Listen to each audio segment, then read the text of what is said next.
Welcome to Tanked Up, the podcast all about craft beer and video games. I'm your host Aadil, and this week I'm joined, as always, by Lucy. Hello. And Ben. Hey! How are we all doing today? Alright. Good. Busy. Considering the world. Yeah. Decent, yeah. 342 episodes of the podcast, and you both nodded. Well. It's good. We're rookies at It's for the streamers now. Yeah, It's for the not the streamers. People watching the streams, not the streamers specifically. Just we don't know what we're doing. We're primarily a vodcast, which isn't a thing, but I'm surprised. I actually kind of like that podcasts just are also video. It could be just audio or AV, and they've just called them the same thing. Right. Let's crack into some beers. Ben, let's start with you this week. What do you got drinking? I've got a nice little beer this week. It's a collaboration with Newtown Park and Lost and Grounded. It's called Knowledge Divided, and it's a Belgian pale ale. I feel like I've maybe not had it. I don't think I've had a beer, like a collab from these two people before. But I think I've had a beer called Knowledge Divided. I don't know whether it's by someone else, whether this is a rebrew, whether it's something slightly different. The flavour text just says, brewed with local legends Lost and Grounded, we designed a session beer with a Belgian twist. So not a rebrew, that would suggest, from these guys at least. It's generally hopped with a blend of noble hops to give a refreshing and spicy character, like cut grass on a crisp morning. The subtle character of L&G's Belgian house yeast blends with the hops to deliver a dry, crisp bitterness. It's a beer that's built for drinkability. It also has Saz, Mandarina, Bavaria, and Hallertau Blanc in it. Yeah, 4.4%. Nice. How about you, Lucy? Oh, that's a lovely can. Yeah. Mm-hmm. Yeah, I think I had a little beer around that size. But I just picked the first one out of the fridge. Okay. So I was like, give me Fair shout. recording time.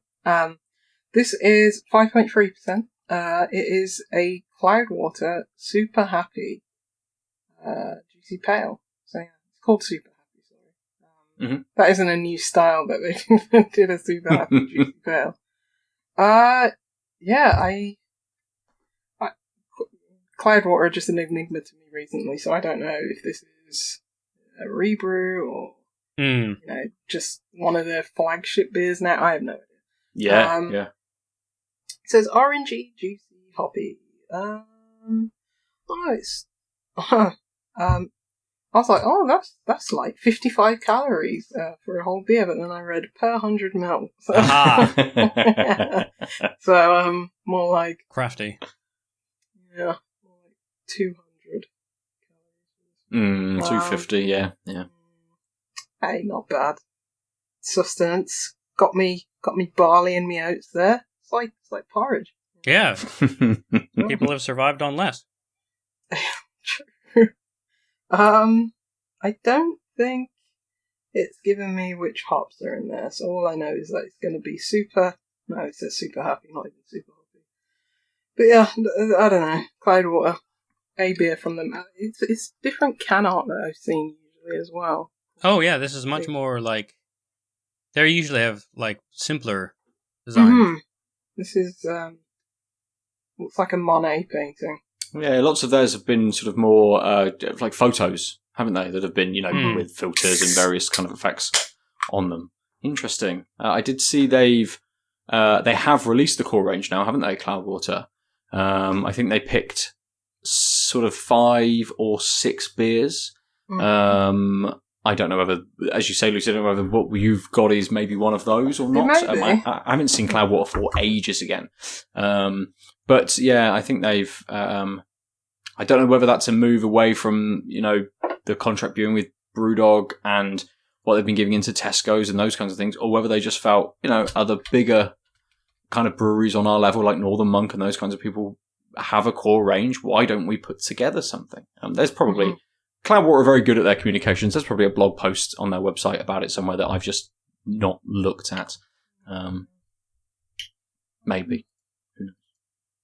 Yeah, I have no idea, but the other beer that I picked up also had that kind of like print on it, similar kind. Okay. So they may be part of the core range that they've got now. I Who mean, knows?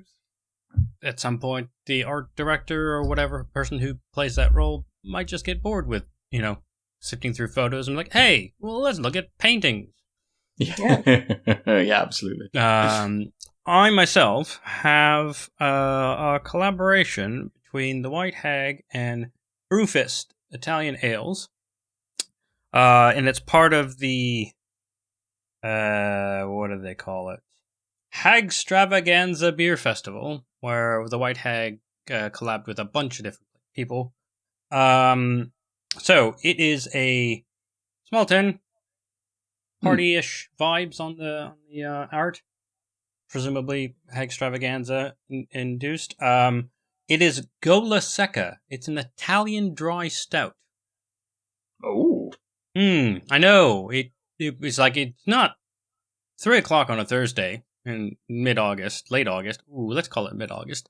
Might not be the right time for a stout, but I had to try it. As a return collab here in Sligo, we take the best of what we're known for abroad and one of the finest traits of Italian beer to create this hybrid collaboration. We've been friends with Brewfist for many years, but this year is the first year we've managed to make a beer together. So we made two, apparently. And all we know is that it has water, barley, hops, and yeast.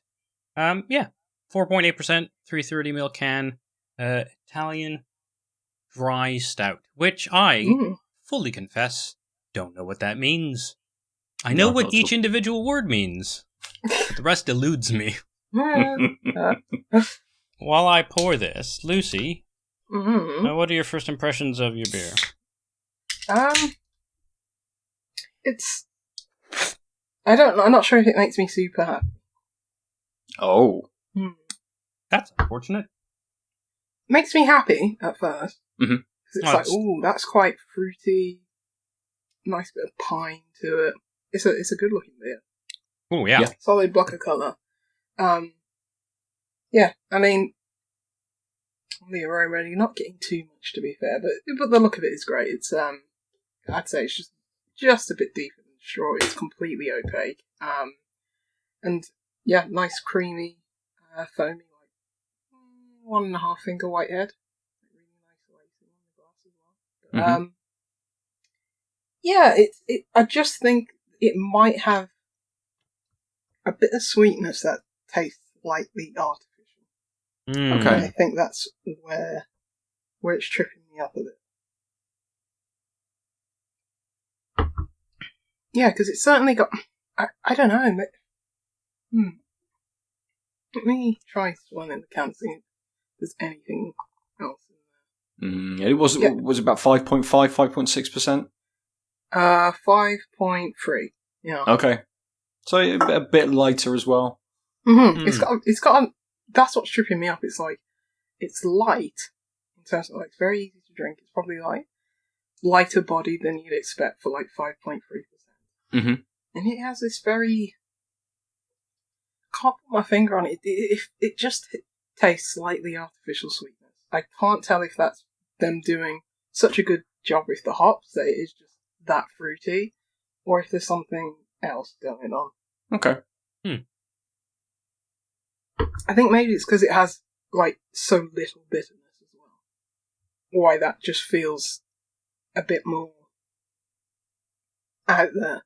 And it hasn't got much carbonation, so it feels like I'm drinking squash, almost. You know? No. So that's suboptimal. It doesn't taste like a beer. Even though it looks like... I was going to say, it looks very much like it would taste like a beer. That head is lingering, like... Yeah, there's a few bubbles. It just feels like it's lacking something. It feels like it's an imposter, almost. That's really strange, especially for a 5% beer. So you can't blame it on like being session strength and just sort of losing a little bit of the... No, because I'm not tasting any like hops or effervescence or carbonation as I drink it.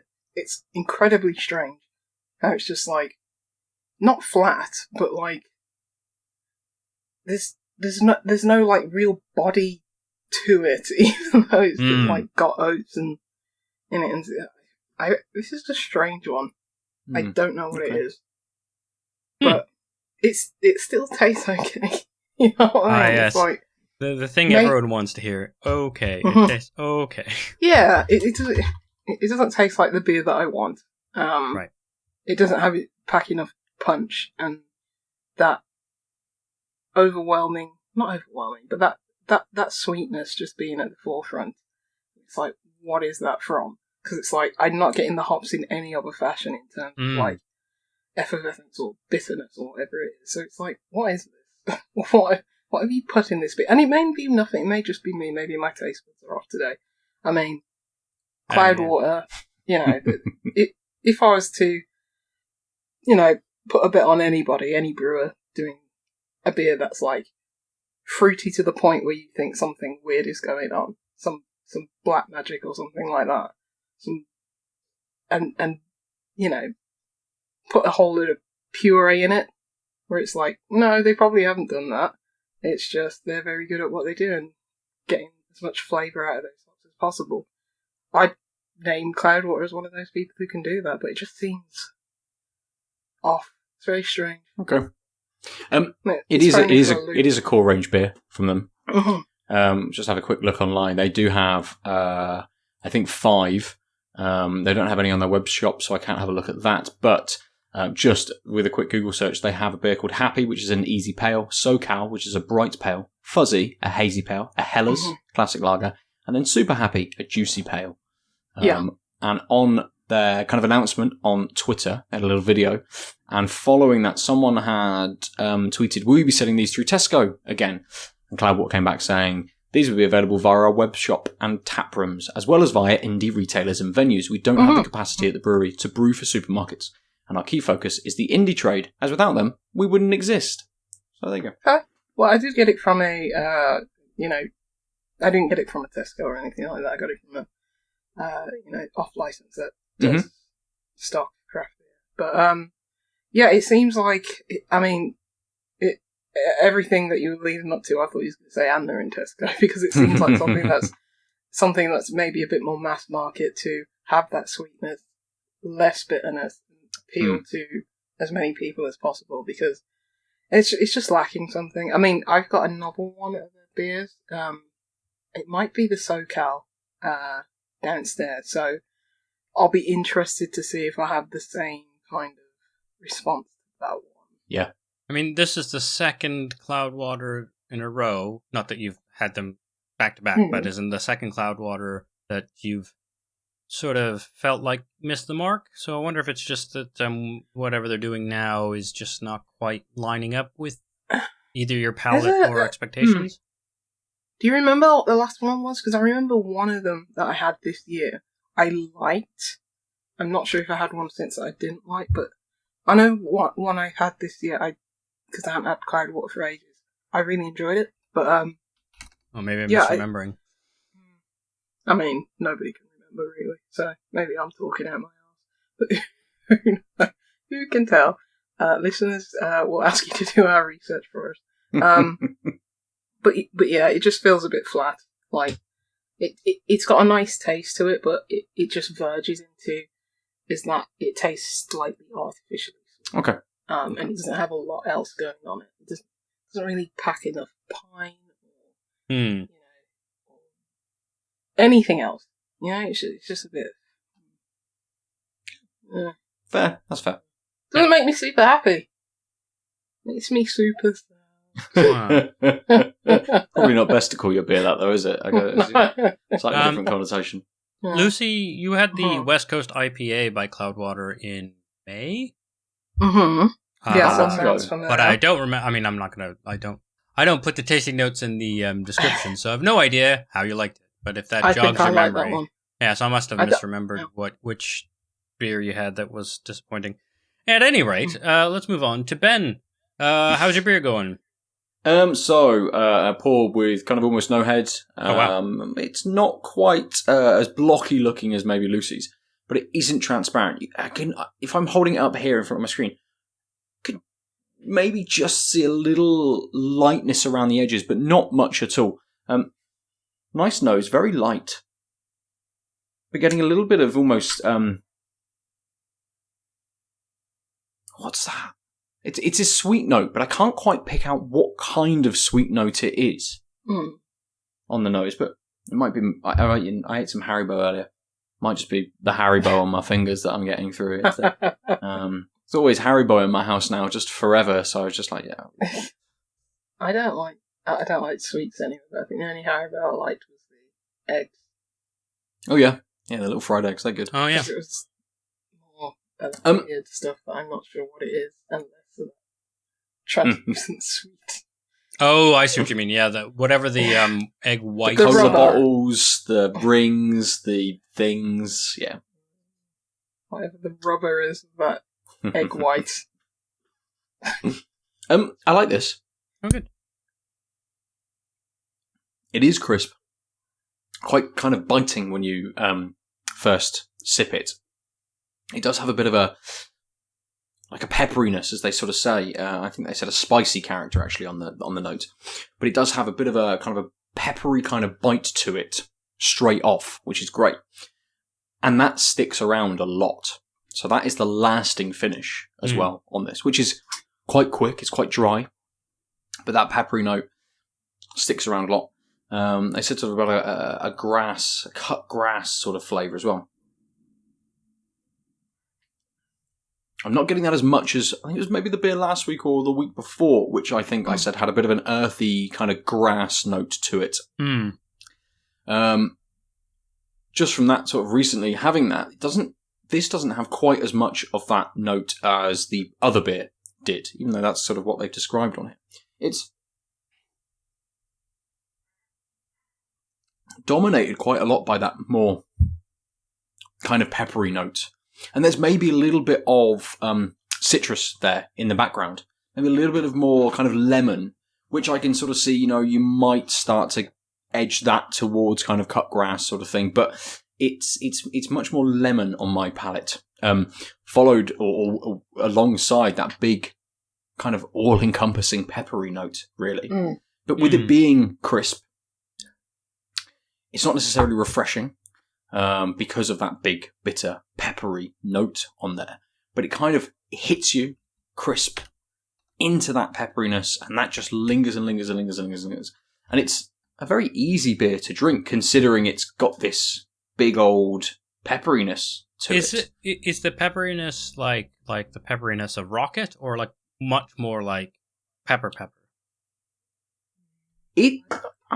Rocket's maybe a good way to describe it. Because I know you mentioned greens, and so I thought maybe that's I think Rocket might be a good way to describe it. It's not kind of that big hit of, say, like black pepper, or it's again, and then it's not kind of talking about sort of the house yeast, the Belgian house yeast that Lost and Grounded use. Maybe is adding a little bit more to this as well, in that pepperiness. But yeah, Rocket's a really good way to describe it. It is like I've just stuffed a big old load of, like, I've covered my salmon risotto in a load of lemon juice and Rocket, and it's just overpowered the salmon risotto completely. Yeah. And that's all I'm getting through. It's all lemon and it's all Rocket. Especially if it's wild Rocket. Or arugula, as American. Arugula? Yeah. This is the thing that took me a half second to remember what I used to call it, because I'm finally acclimatized to calling it Rocket, but this does mean that no one back home understands what it means. But it's also one of the weird things where the simpler name is British and not the other way around. Well, I guess zucchini isn't that simple either. Yeah. Eggplant. I always call it oregano, though. I don't know why. Oregano. Oregano, Yeah, I don't know why. Do you call it cilantro or coriander? Both, depending. Coriander. So, but stuff like, where, my Caribbean heritage is coming from, like, you get a lot of, Americanisms. So some words that it's like, I use the scallion. I don't call it spring. Oh yeah, and the weird thing is I grew up calling them green onions, and then finding out they were scallions, and then coming here and they're not scallions anymore. Yeah. There's a class difference between green onions and scallions, apparently. But you also get red spring onions as well. I don't. Yeah. Oh my Yeah. God. You can no, not us specifically. Yeah. But you can purchase red spring onions.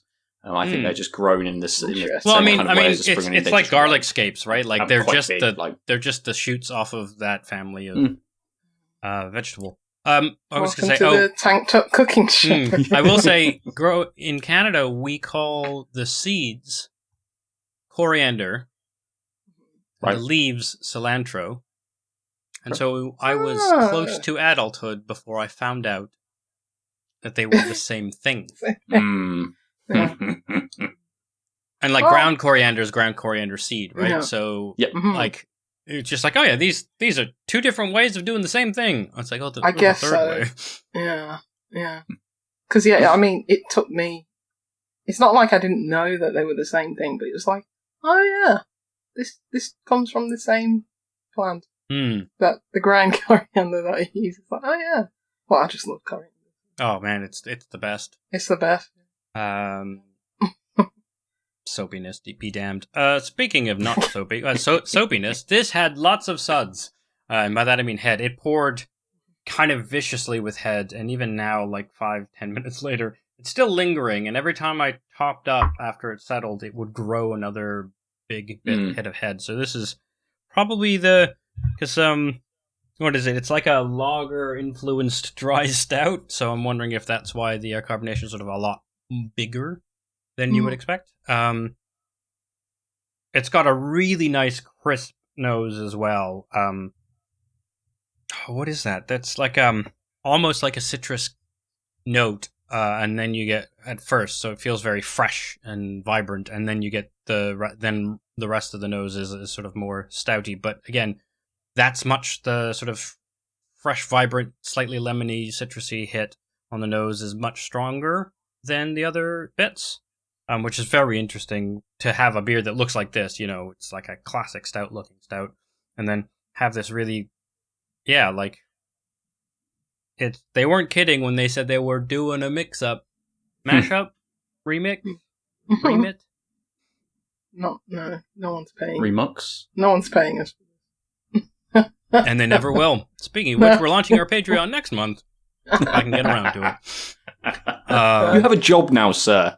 I know, but that means there's an opportunity cost to my time. Brilliant. Absolutely. Well, I mean, I'm sure, not to distract too much, I'm sure astute listeners will notice that our episodes got shorter because we were going to do 2 and then we stopped doing 2. It's because time. And that's going to be interesting going forward, but also that's what it is. Working out for now. Well, I've enjoyed it.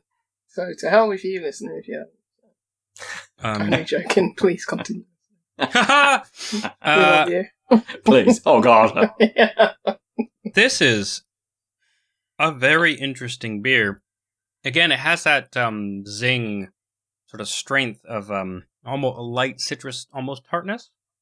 Can you I think just it's being remind me who brewed it? Sorry. It's White Hag on the Irish Stout and Brewfist, which is an Italian Italian ales is what they're Brewfist Italian ales.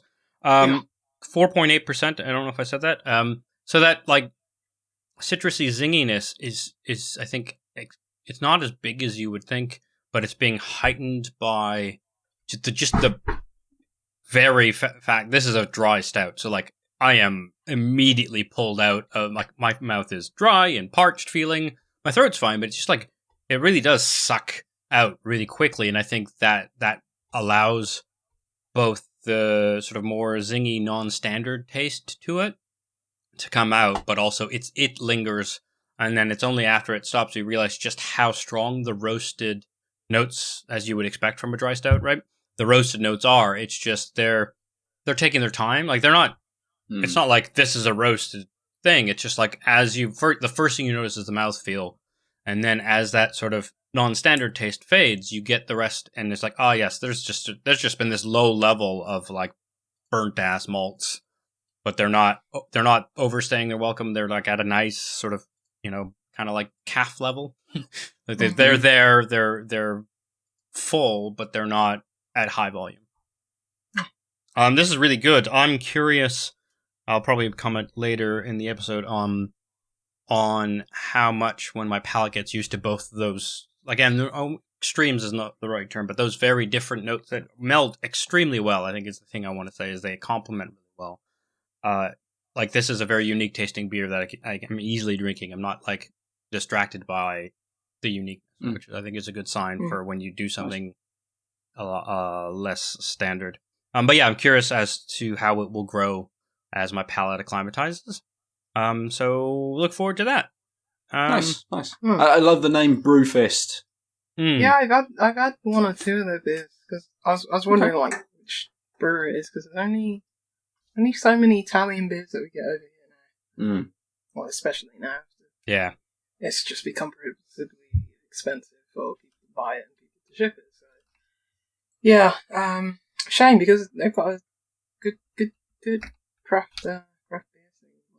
I don't know if it's still emerging or if it has emerged now, when you call it. But yeah, it's a shame that. Is it Garage?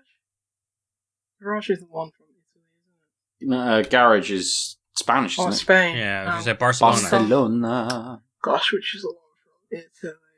Crack. Is that the one? Yes. Yeah. Yes, with a K. Yeah, I love their beers. Just got Italy. Yeah. That's it. Soak up the sun. Move over there instead. Yes. I mean, Lake Como is an absolutely beautiful place. I'd move there in a heartbeat. Absolutely. I've been to Italy in a long time. I've never been. Oh, Really? you definitely could. Ooh. Don't you? Wait, is Italian one of your many languages? It's not, but it wouldn't be hard to pick it up. You got French and Spanish, language. right?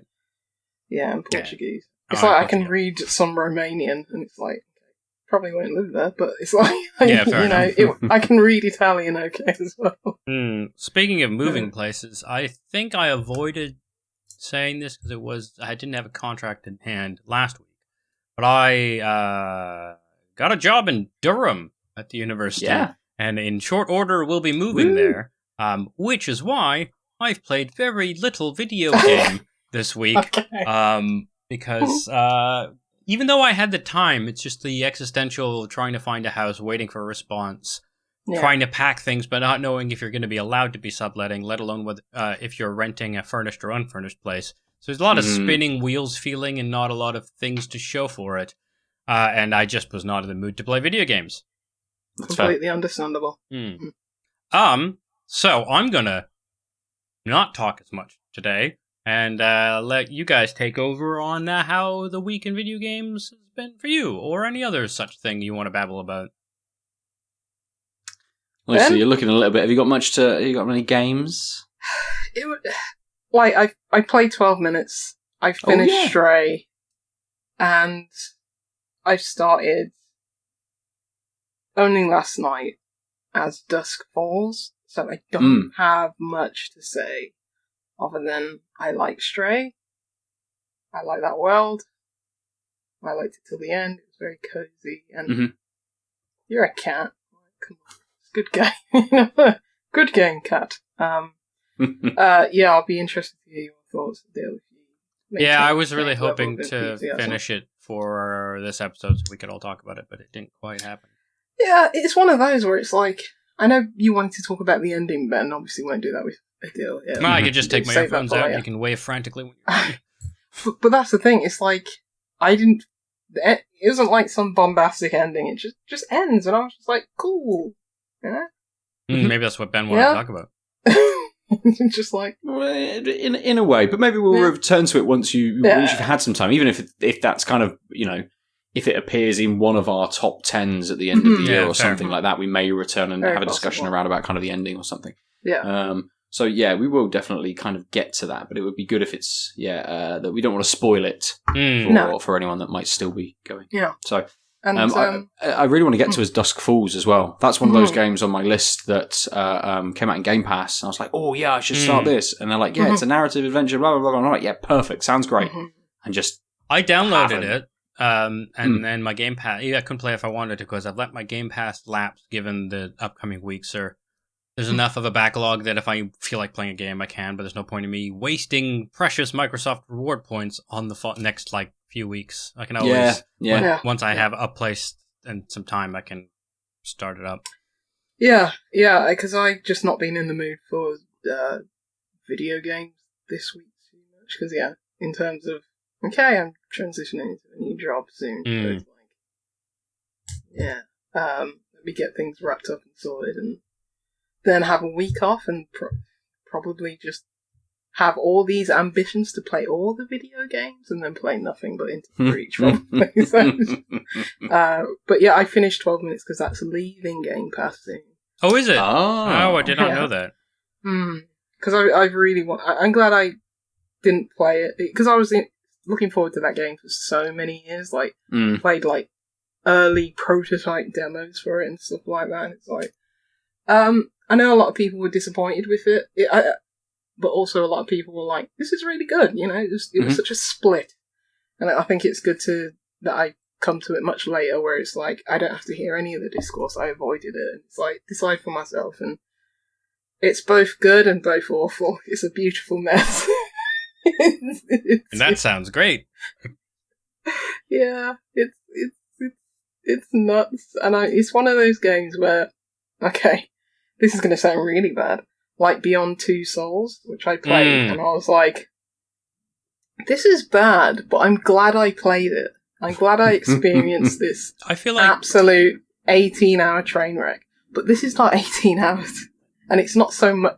Well, the story's a bit of a train wreck, but there's so many things to like about it, and it is my kind of point-and-click adventure game, Is it just Willem Dafoe that you're relating to the two? I thought someone...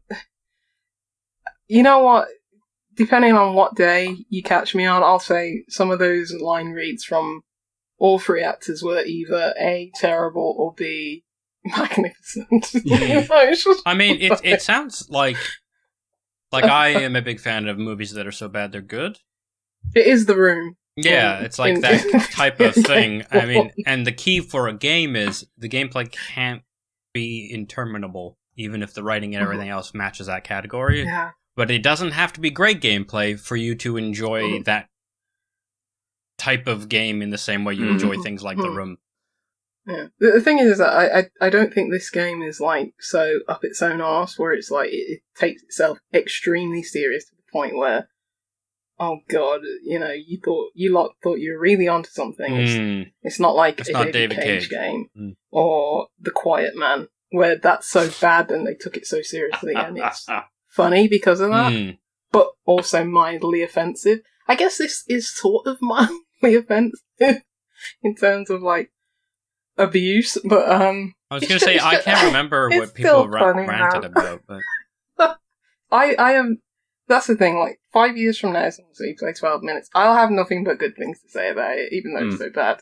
Like some things are so bad about it, But it's the type of, like you said, the type of game that you're glad you played, but you won't be like, oh, everyone, you should play this necessarily, right?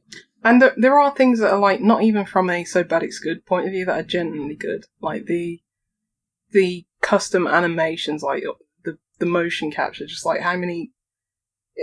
It's clearly a labour of love because nobody puts that many different like kind of custom animations into one game. I mean, it's all taking part in a very small space, so it's like seeing the same animations over and over again, which you would become even more grating. But just seeing the different, like where I killed my wife, for example, the different way she crumpled to the ground every time, I was like, this is still bad, but that was a really interesting animation, and I can't believe you put so many different animations into the game. It's one of those, yeah. It's really good. That sounds great. Like that game. I was just laughing like I'm still laughing now. Oh dear. I mean, it's one of those games that I don't really remember much of my time with it. Like, I think I enjoyed it when I played it. Dream. But I just like, oh yeah, that game. Sure. Okay. Yeah. Hasn't really stuck with me. So I don't think there's no kind of like lasting impression from it, really. I think, as you say, Lucy, there's a couple of good things like the animation. Some of the dialogue is great. Some of it's not so much. Some of the different kind of point and click elements are quite good as well. And the way that some of that loops and how that's sort of structured worked the presentation of it, like that top-down perspective. It's absolutely. It's very indie art house film, but it works. It's really good. And so many things to the score. Some of it really nice things to enjoy about it. It is, but until you said you were playing it, I hadn't thought about that game again. Yeah, that's fair. Yeah. This will just go down in like Beyond Two Souls in like my memory, where it's like you put actors in this game. No, I think it's just the Willem Dafoe connection, and that's it, really. I mean, I think every game he's in is a mess. Yeah, it's a specialty. I enjoy what he picks. Oh God. What was I saying? Oh, I think you would also have the advantage of not.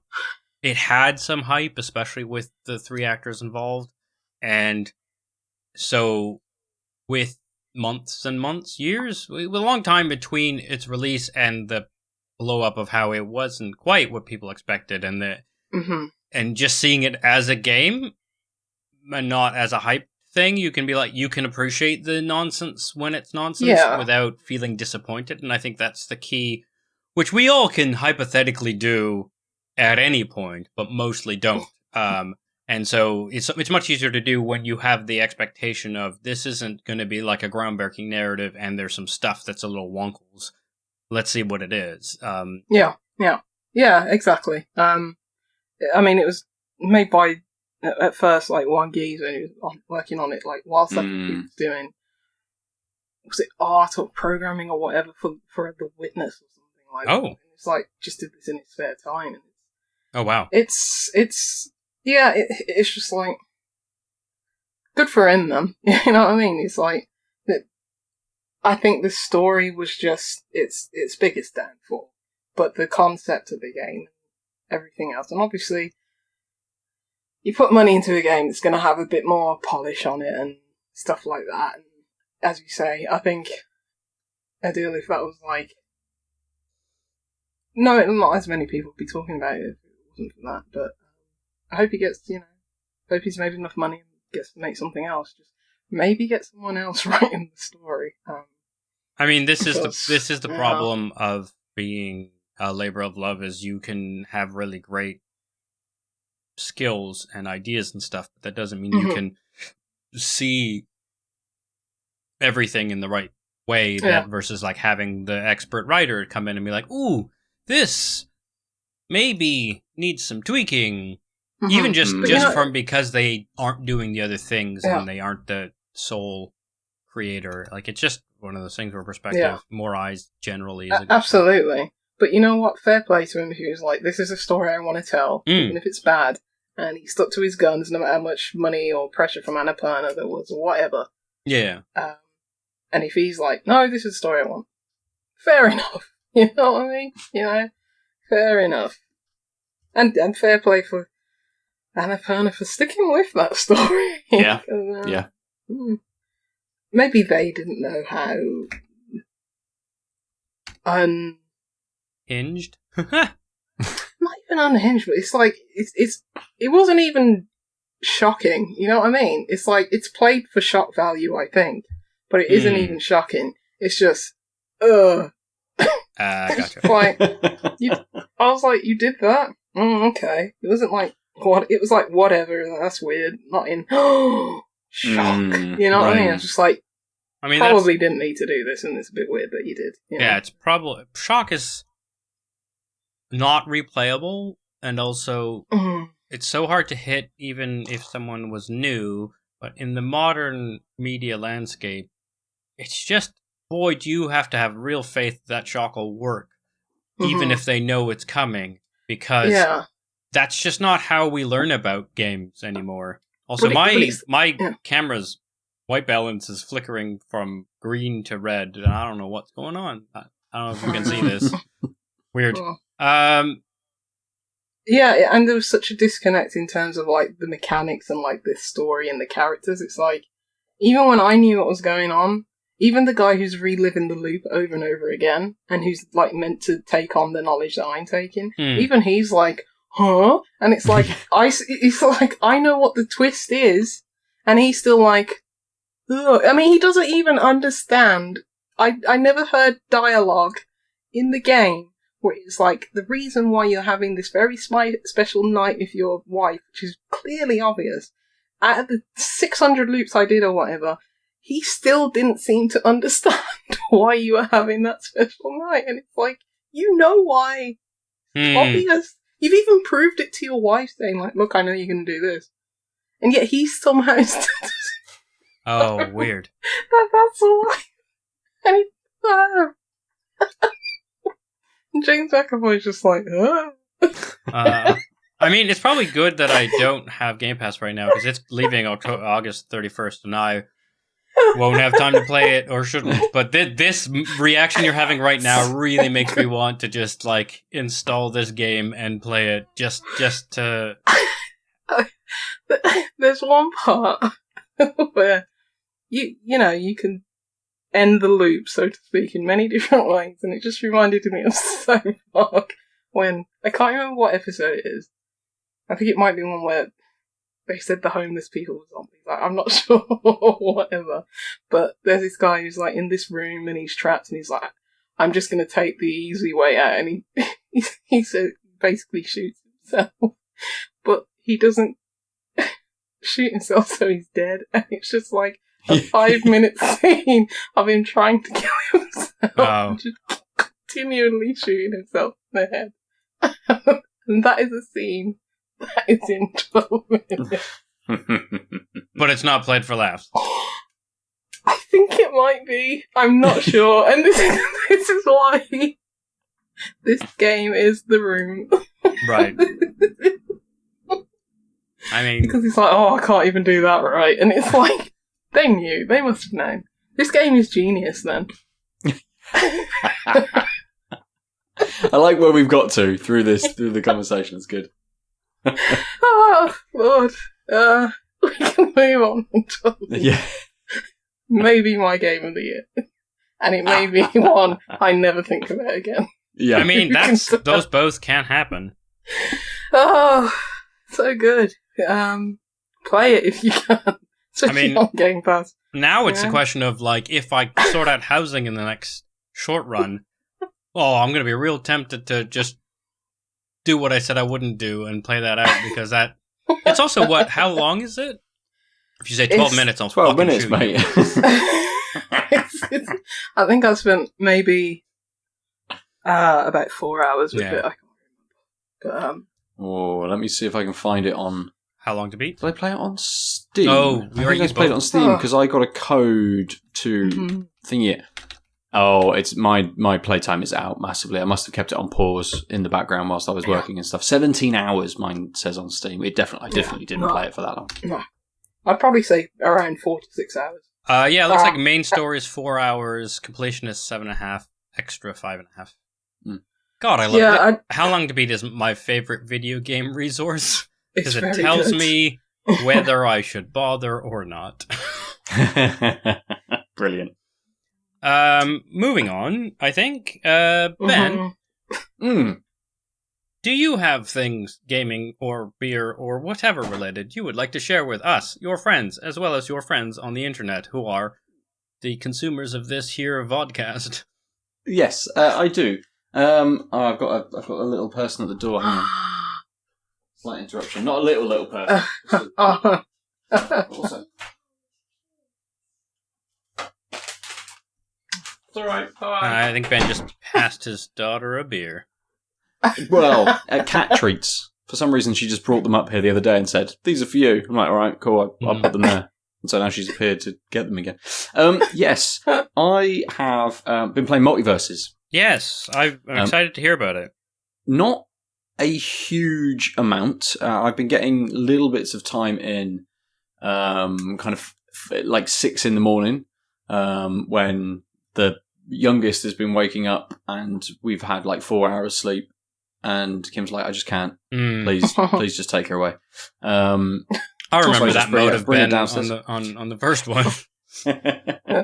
So I bring her downstairs.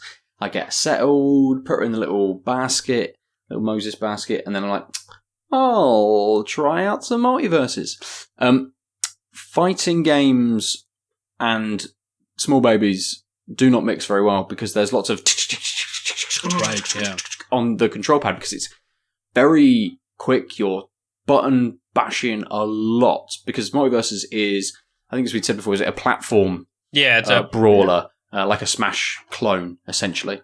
But within the world of Warner Brothers, or the universe of Warner Brothers, I suppose, which is quite extensive. There's a ridiculous range of characters in this. I've been playing mostly, well, actually, I've only played as Wonder Woman. Oh. When you go through the tutorial for the game, you play as Shaggy, but you unlock Wonder Woman for going through it. Oh, wait. And she's kind of like the base recommended character to use. So I started using her, and I'm like, oh, this is quite good. And I've only lost one match. Oh, wow. And that was against someone else playing as Wonder Woman. So I don't know whether there's some balancing issues. I've heard the matchmaking, whatever they're doing, is quite good because people feel like they never feel like they're getting trounced by people who've played a lot more. But now it's been out for long enough. There's surely people who are very good. You just don't run into them until you figure, until you scale up. That's like the vibe I've heard. Yeah. There's a couple of kind of things, progression things going on. So you as a player has this kind of progression and level up, and then the characters that you play have their own progression and leveling up system. So as Wonder Woman, I think I've got to level 8, or I'm just about to hit level 8, where you unlock like an extra perk, which is sort of essentially like this one move will do an extra 2% damage or something like that. So there's slight advantages to having characters that are higher level because they've got little buffs and unlocks that help them. But what I find interesting is this is built as a 2v2 game. Oh. So kind of the main mode is meant to be me and somebody else over the internet playing 2 other people over the internet. So there's lots of character classes, which are things like support classes, like tank, DPS, not healers, but support. Another one as well. What's the other one? Like a hybrid kind of class. And Wonder Woman. What? Stoner for the Shaggy class. Stoner. Or like what would LeBron James's class be? Who knows? I think it's like there's so many of them are just like DPS as well. Yeah, I mean that's like it's aimed heavily at that, which makes sense. It makes sense if you are being, even if you go 2v2, you can't really trust the other person. Unlike if it's a popular character, people want to play it and they'll want to just be able to play it. So most of them. The more popular player, I'm assuming, or the character, the more likely it's going to be a DPS, so that no one complains that I don't want to be to support, but I do want to play as LeBron James. Which is LeBron James TM, because it's the character from Space Jam 2, just to be clear. Is it is, yeah. Yeah. He's got basketball. But yeah, that's why it's LeBron James, because of Space Jam. Come on. Yeah. Yeah. But the TM? The TM's probably not there. I'm sure he's TM'd his own name. I just meant it's the character rather than. No, I thought you were being for real. I was disappointed that Lucy, you and I touched on this kind of last week that we would go, or the week before that we wanted to play it, and unfortunately there is no Foghorn Leghorn. So yet. Everyone join our change.org petition. Get Foghorn Leghorn in Smash. Yeah, I was like, put Foghorn Leghorn in Multiversus. In this one, yeah. The character that I've earned enough coins because again, there's currencies and things in this game as well. Of course, there is to unlock characters, and so something that the game does is. Some characters are just open to use. I was going to ask whether you had to earn everyone or if there was like a roster. No, so there's a roster. I think at the moment it's Batman, might be LeBron James at the moment. What's the fella called from Adventure Time? Finn. Oh, yeah. From Adventure Time, which I didn't realise was a Warner Brothers owned thing. Never watched it. Steven Universe as well. So there's a couple of open characters. Because they own Cartoon Network. I suppose they are, yeah. Arya Stark as well from Game of Thrones. Which I think is the funniest thing. Having a Game of Thrones character fight Shaggy, especially the assassin-y one, like killing Shaggy and Tom and Jerry and eventually Foghorn Leghorn. Like, it's just... What? Yeah. You just wait for Ned Stark and the character just never wins a battle. Just dies in every single... No matter who hits him, as soon as they get hit once, his head falls off. Yep. Yeah. Is Johnny Bravo Cartoon Network? Yes. No, he's Nickelodeon. No. Isn't he? No. Surely he was Cartoon Network. Man up, pretty. Hey. Put Johnny Bravo in, and then that might be the stand-in until... just throws a comb at them. You know. Yeah. Oh, no, you're right. Yeah, Cartoon Network. My bad. Well, why is he not in there yet? I mean, so this is the he interesting is thing. the fighting game character. He's There's basically such a big Mortal roster, Kombat. right? There's such a huge roster of characters that they can kind of bring into this, and of course they've done sort of like skins that you can purchase and all of those kinds of things. So Wonder Woman has. At the moment, I think there's only 2 per character. So Wonder Woman has another skin I'm not familiar with. Batman has like the animated series skin as well. You could definitely see them putting in the new what's his face one, Robert Pattinson kind of skin as more kind of. Are there Mortal Kombat characters in this? Because that's Warner Brothers. So this is again. It's interesting how these kinds of crossovers can happen because obviously with Injustice as well pulling in. Warner Brothers kinds of characters. Was it Injustice that had the turtles? Or was it Mortal Kombat that had the turtles? Was Injustice, yeah. So there's so many possibilities. I want Johnny Bravo versus Johnny Cage. Why is that not a thing yet? With support from Foghorn Leghorn. Just let me be on the marketing department, WB. I mean, I clearly know what I'm doing and you are whipping it. So when you open up the game, it comes up saying this is like season 1, and the 2 characters on the front page are. Is it Black Adam, which is the one that The Rock is going to be? Correct. Yes. In the film, and then a Gremlin. A Gremlin is it or a Gizmo, Mogwai? Or is it Stripe? No, it's not Mogwai. It's a Gremlin. Is it Stripe? It's got to be Stripe, right? It probably is Stripe. Yeah. I mean, you can't really see enough to kind of know. I suppose. I downloaded this on Steam Deck. Every time we talk about it, I want to play it, and then you remind me it's like it's Smash Brothers. It is Stripe. So those characters aren't available yet, and I don't know when that might kind of kick in because this is still an open beta. So there's no there's an icon for shop, there's an icon for something else which isn't open at the moment, but or at least I've earned enough coins to start unlocking a couple of characters, right? And that's maybe only running through 10 or 12 fights.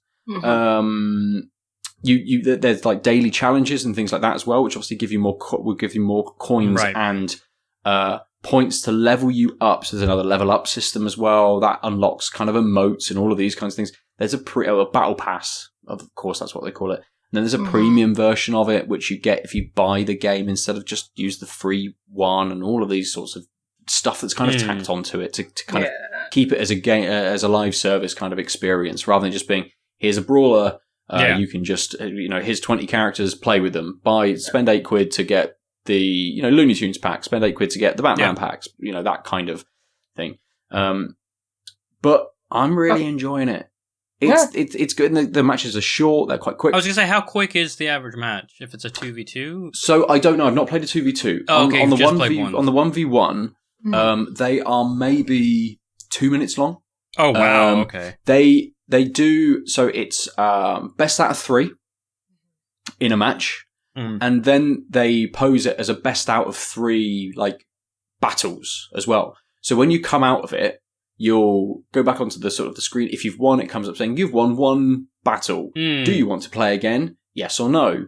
And that's then a best out of 3 kind of experience as well. So you could play the same player for 9 rounds, essentially.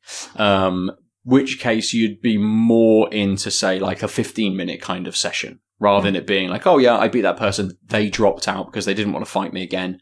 So I've actually only been here for like 3 or 4 minutes Right. playing. So it can be super quick. I had to duck out of a battle. We just started and Indy woke up and I'm like, bollocks. So I just essentially just jumped off because I couldn't work out how to leave a battle. I pressed like options or pause and there's no menu to come up to just leave. So I essentially just had to jump off the edge and die twice to allow the win for the other kind of person. Well, that's nice of you. Because at least then it counts as, Yeah, versus... Well, you would hope that a quit, again, I know there's lots of controversy around fighting games years, maybe not so much now, but a little while ago where you quit and it doesn't count as a win for the other person sort of thing. But maybe that's why they've done it. Maybe it's just not finished yet because it's still an open beta game. But it'd be interesting to see how it develops. And I'm very glad I didn't spend like 30 quid to get a base kind of game that may have unlocked all of these characters for then the kind of battle pass element to exist with it. That it is free, everything I do, and I'm never going to spend any money on this game, which is great. I don't need skins and all of that sort of stuff, but I want to play as the Tasmanian Devil next. I've earned enough coins to do that, and I'll rack up him through the levels and start fighting with him. I might then go, cool, Strike from Gremlins is here, let's open that one up. Or the Iron Giant looks cool as a character model, let's save up enough to be able to have that character. That's the one that really rubs me the wrong way, because if you've seen that very, very good animated movie, the entire point of it is he's a death machine who doesn't want to fight anymore. And they're like, we'll just put him in this arena fighter. Well, no one's safe from capitalism. I thought we were going to say Margaret Thatcher, but I mean, that's true. We still aren't, We've got the Margaret Thatcher cosplayer. I was going to say, the spectre remains. So, yeah. Brilliant. But yeah, I mean, I would, as it's free, I would just say to everybody to just give it a go. Give it 5 minutes, give it 10 minutes, just to see whether it kind of clicks or not, whether any characters on there, whether the play clicks. It is very similar to Smash, movement-wise and stuff. It's a little bit more floaty, perhaps, but I haven't played Smash for years. So I can only comment on, like, Melee or something, whatever one was on the GameCube ages ago. What has Smash done to the universe? It's never a good idea. It's not a real fighting game. It's not a real game. I mean, jumping up over a cliff and... So this will never... I don't see this ever superseding my kind of want for a fighting game, for something like Street Fighter 6 when it comes out, for whatever the next Tekken game is going to be. There's a Tekken anime as well, isn't there, on Netflix now? Is there? Yes. I've been playing through Tekken 7 because I never finished it, because that year Injustice took all my attention away from it, because Injustice is just so good, Injustice 2. So yeah, I've been playing through Tekken 7 story mode. Nice. Which is really bad, but it's Tekken, so it's good. I never got into the Tekken game. Does it follow Yin in 7 still, or is it moved on? I don't know what's going on. I don't know what's going on. There's like a lot of gunjacks, and Heihachi's still there being an arsehole? Question mark. Okay. No idea. It's just it's not even good characters I'm playing at so far, you know what I mean? It's like... Yeah, but it's like, I just want to get that checklist part of my brain just to get it done. Yeah, fair. It's a very good game. Nice. So yeah, I'll come back and report some more on Multiversus. You guys might delve into it at some point. Depending on if I get time to play a game. It's installed, it's free. Is there a character that you're like aiming towards, or are you quite happy with the WW? No, so yeah, I'm happy with Wonder at the moment, but as you just stepped away to go to the door, I've mentioned I want to play as the Tasmanian Devil, and I've unlocked enough. I've got enough currency to purchase him now. Is that because you're a Taz fan, or because you've seen the moveset and it intrigues you? No, more because I'm a Taz fan. Yeah. Like, I'd be interesting because I can always... One of the games that I played a lot as a kid was the Tasmanian Devil game on the Mega Drive. Oh, fuck, I loved that game. It was not easy, but it was great. It was hard, but it felt good. I really enjoyed that game. I forgot about that. I owned it on the Genesis. It's one of those that's just stuck with me. So I'm like, I wonder what this feels like. And you've got to imagine that the moveset is going to be cool. It's just him just whirlwinding constantly. I hope it's overpowered and completely unwieldy. Because that's what it should be, right? Like, he just spins and you hit jump, and you kind of, if you hit jump at the wrong moment in the calculation, you can't actually see in the keyframe, in the iframes or anything. Like you just launch yourself off. Yeah. So who knows? Maybe I'll do that for the next week and report back next week on what he start adding the Tiny Toons, because yes. that NES game. Yeah. Also, great program. Yeah. They could have Animaniacs as well. Oh yeah, the possibilities like all three are of them scary. just dressed up in a trench coat, just finding people. Was it Dots? What was the other one called? Yakko, Wacko, and Dot. Yakko, yeah. The Warner Brothers and their sister Dot. What about Pinky and the Brain then? Exactly right. And then you've got Slappy Squirrel. Possibilities. Elmira. Endless. Exactly. This is what I'm saying. It's such a wealth of I didn't realize how much stuff it would be.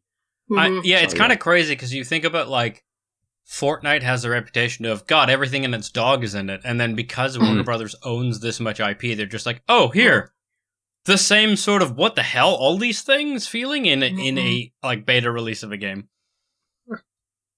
It's great, yeah, I'll but also check weird. it out and see, because if it sounds like they've put actual attention and love into this. I've heard that the fighting is decent, yeah. Despite the outside of Japan.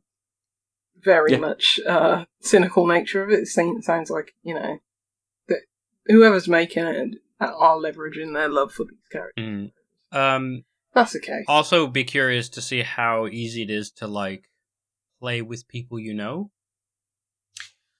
So the last point I'll make, because I've got to shoot, is that if you pair up with somebody, you get double experience as well if you fight with them. So it very much is leaning towards that 2v2 and having like a friend to play with, like having a pairing to be able to kind of go into. And because you can unlock that roster of characters, you can kind of just play enough to unlock all of them. You can make a team, refine that, and why get money from one person when we can get it from two? Yeah, exactly. Yeah. Get your friend to buy a battle pass too.